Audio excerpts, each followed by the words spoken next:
Let's now go to Jack Eidt. He is an environmental journalist and host of the podcast EcoJustice Radio. He joins me now from Los Angeles. Great to see you, Jack.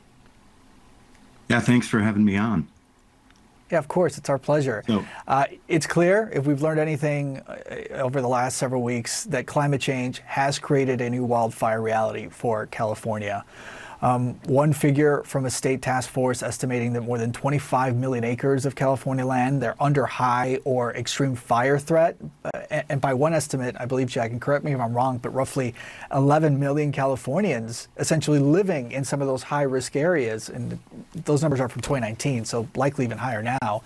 So I'm wondering, why do developments continue expanding into these areas? Is it simply that there's nowhere else for some of these cities to grow?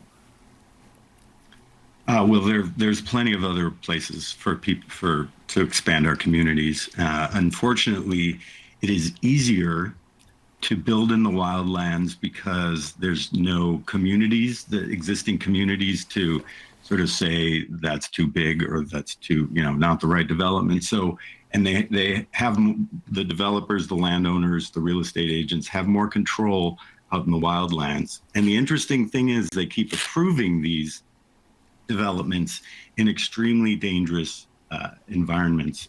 One development that we fought against that has been approved, it's a community for 60,000 people called Tejon Ranch. It's about 100 miles north of Los Angeles in extremely fire dangerous area. So, we need to stop doing this.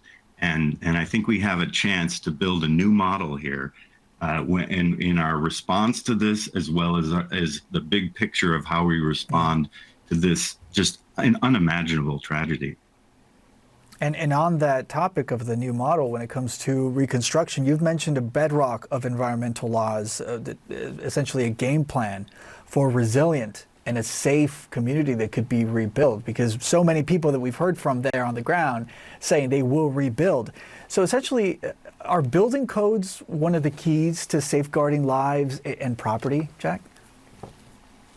Well, truly following what's in the codes and the California Environmental Quality Act has been challenged by a lot of folks. But really what it does is it gives us a chance to provide a game plan, to create a vision for redevelopment. For example, in our response to how we rebuild in these areas.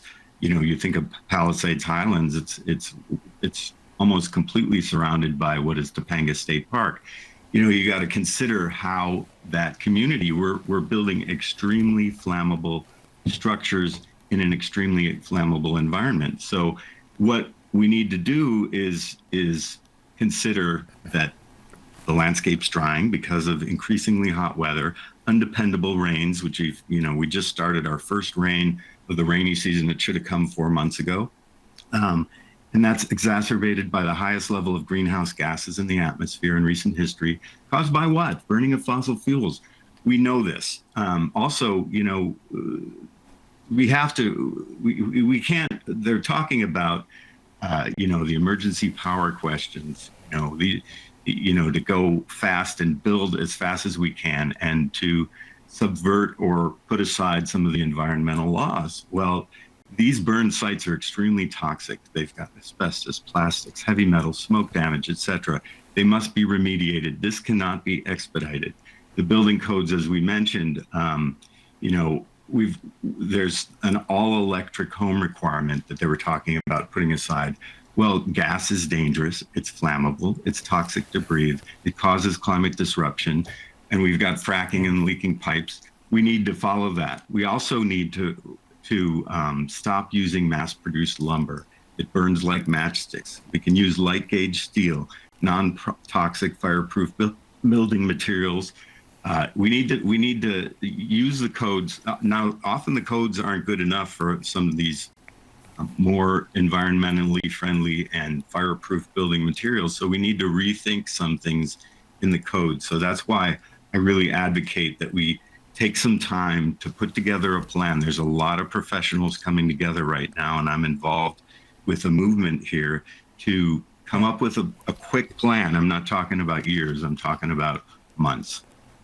And what we're hearing from you is really emphasizing what happens next really matters and has a potential impact long term to safeguard those properties, as you mentioned, down to the wood that may be used in rebuilding. Very important decisions. Absolutely. Really appreciate your time, Jack. You're not only a novelist, an urban planner, you are a resident of Los Angeles, so this certainly hits close to home for you. So Jack, I thank you so much for your expertise. I appreciate it. Yeah, thank you. I appreciate you having me on. Of course.